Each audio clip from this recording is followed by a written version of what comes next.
It was 11:17 p.m. when I realized I had no cell service.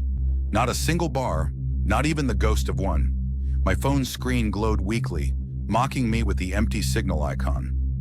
I had been driving for hours along the winding back roads of northern Maine, the kind of roads that aren't on Google Maps and barely get snowplowed in winter.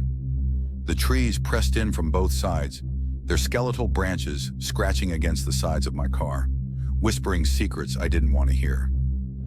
The night had started innocuously enough, a quick drive to clear my head after a long week of work. I had promised myself this detour, a chance to escape the city lights and traffic, maybe catch a glimpse of the northern lights. But as soon as I turned onto the forested road, I felt the first twinge of wrongness. It was subtle at first, the kind of wrongness that creeps into your chest like cold water. The air smelled off.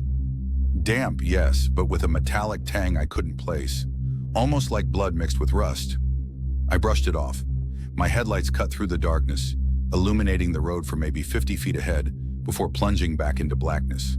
The radio crackled and spat static, refusing any station I tried. My grip on the steering wheel tightened, knuckles whitening. "It's just a storm coming," I muttered to myself, nothing more. The first sign of real unease came with the noises. Not the wind, not the trees, something else. Faint, irregular thumps, like footsteps but slower, heavier, almost deliberate. I froze mid-turn, straining my ears. The sound stopped the moment I slowed down. Hard hammering, I sped up, telling myself it was an animal, maybe a deer or a bear. But the thumps returned, always behind me, never in front, following the rhythm of my heartbeat. Hours seemed to pass in a warped kind of silence. I had no sense of distance or time. The road twisted endlessly like a coil, and the forest grew denser. The headlights began to catch strange shapes in the corners of my eyes. Shadows stretched in ways that defied physics, leaning toward the car before snapping back as I turned my gaze. Once I thought I saw a figure standing just at the tree line, thin, tall, impossibly still. But when I blinked, it was gone. Panic started to creep in, a slow, creeping poison. I needed reassurance, something to ground me. I pressed the accelerator a little harder, trying to shake off the sensation of being watched. That's when I noticed the road signs, if you could even call them that. Faded, splintered planks with nearly illegible names, all pointing to towns I had never heard of. Some were burned at the edges, charred as if someone had tried to erase them from existence. Then I heard it, the scraping. Metal against metal, low and deliberate. It came from behind me, but my rearview mirror reflected nothing. Just the endless black road curling behind. My pulse quickened. I was no stranger to late-night drives, but the primal fear that clawed at my chest was new. It made my skin crawl. I considered turning back, but there was no indication of how far I had come, or how far I could retreat before the forest swallowed me completely. I passed a broken-down cabin on the right, its windows dark but strangely reflective. In the glass, I thought I saw a silhouette. Maybe someone crouching, watching. I blinked. Nothing. The air grew colder, frosting the inside of my windshield. My breath came out in short, visible puffs, even though my heat was on full blast. That's when the whispering began. Soft at first, almost imperceptible. I couldn't understand the words, but it was deliberate, coaxing, almost intimate, like someone leaning in to tell me a secret I wasn't supposed to hear. The voice, or voices, circled the car, brushing my ears, tugging at my mind. I slammed on the brakes, tires squealing, and spun the wheel to peer into the dark forest. Nothing. Silence. I told myself it was my imagination. It had to be. Long drives in solitude did strange things to the brain. But then I saw the tracks, deep grooves pressed into the dirt beside the road, too wide for a human, too deliberate to be an animal. They ran alongside the car, keeping pace with me. No tire marks, no mud, just these parallel grooves, perfectly straight. I swallowed hard, gripping the wheel until my knuckles ached. The whispering grew louder, louder, and now it had rhythm, almost like chanting. My chest tightened. Sweat ran down my temples, mixing with the mist forming on the inside of the windshield. My headlights flickered. I slammed my hand against the dash. No. Not now. Ahead, the road split. Two paths diverged, both disappearing into blackness so thick it felt solid. My gut screamed that the left path was wrong, but instinct alone isn't enough when terror grips you. I turned right, hoping it would lead me out, hoping I wasn't already too deep. The deeper I went, the more the forest seemed alive. Branches reached toward the car, scraping against the paint. Shapes darted in the shadows, just beyond the reach of the headlights. Sometimes I thought I could see faces, distorted, twisted smiles staring at me from the darkness. But each time I blinked, they vanished. Then the engine died. Just like that. No sputter, no warning, nothing but silence. I coasted to a stop, heart racing, mind spinning. My phone, of course, remained lifeless. The whispering had stopped. Now there was only the forest and the shadows pressing in. I opened the door to try and hear better. The air outside was unnaturally still, heavy with moisture, carrying the faint smell of iron. Something moved, not through the trees, but from the shadows beneath them. Something large, gliding, impossible to define. I stumbled back into the car, slamming the door. The whispering returned, now inside the vehicle, around my head, in my ears, in my thoughts. Drive, drive, drive. I slammed the key in the ignition. Nothing. The lights on the dashboard flickered once, twice, then died completely. In the complete blackness, I thought I saw a figure at the edge of my windshield, grinning. Wide, unnatural. Head tilted slightly, watching. I blinked. Gone. Desperation set in. I grabbed the gear shift and forced the car into neutral, pushing it as far as I could down the road. My hands were raw, my legs shaking, but I couldn't stop. Behind me, I thought I heard footsteps, not soft, not animalistic, but deliberate, heavy, matching my speed. I glanced in the rearview mirror. Nothing.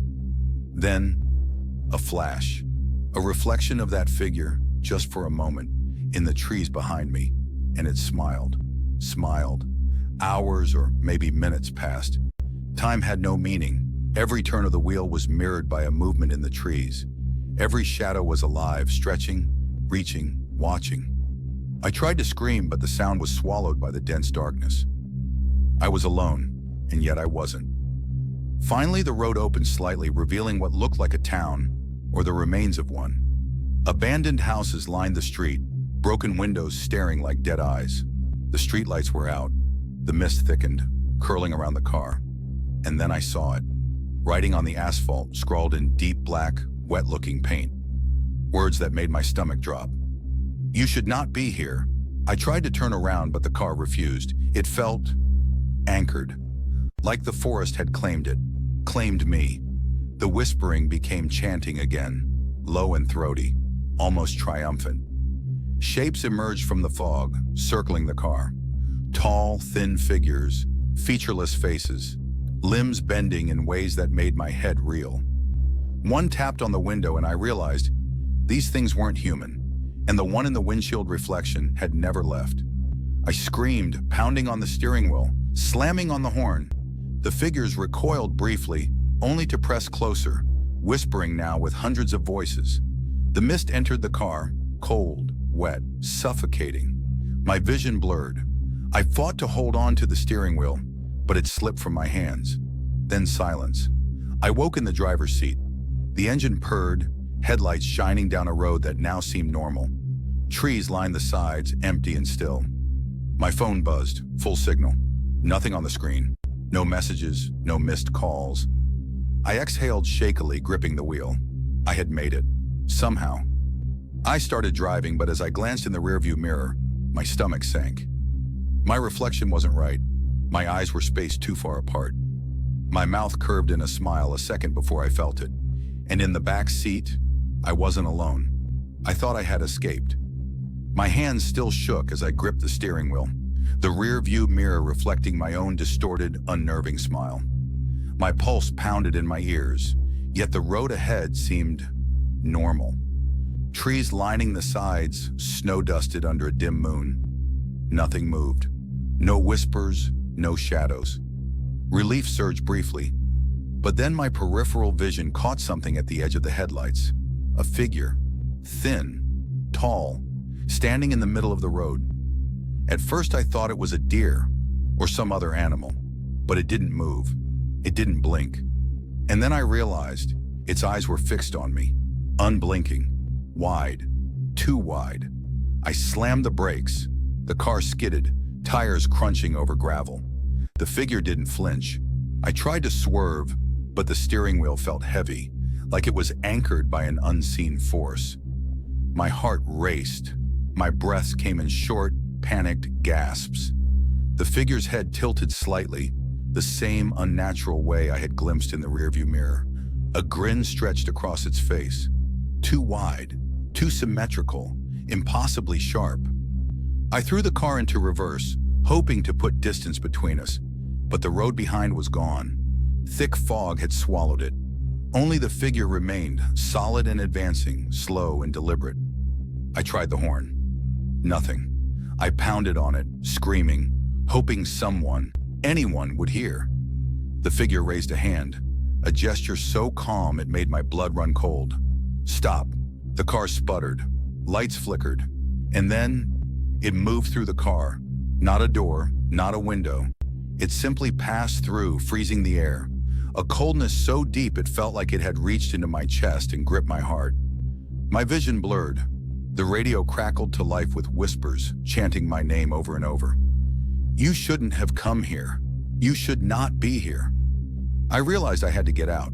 I wrenched the door open and stumbled into the snow. The air bit into my lungs. The figure followed, gliding effortlessly over the uneven ground. Shadows shifted in the trees, as if hundreds of eyes were watching. I ran blindly, branches whipping against my face, snow stinging my cheeks, breath ragged and burning. I tripped, fell hard. The snow was wet, icy, suffocating. I scrambled to my feet, but the ground ahead had changed. I had run into a clearing I had never seen before. The moonlight illuminated dozens of figures, identical in their silence and stillness. They surrounded me in a circle. Tall, pale, featureless faces, limbs bent in unnatural angles, heads tilted at impossible degrees. A whisper crawled through the air. You can't leave. Not now. One figure stepped forward, the same one I had seen on the road.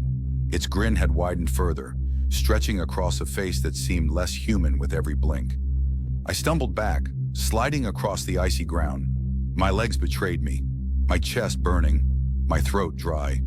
Panic exploded in my mind, clouding thought and reason. Then the hands touched me, cold, skeletal, impossibly strong.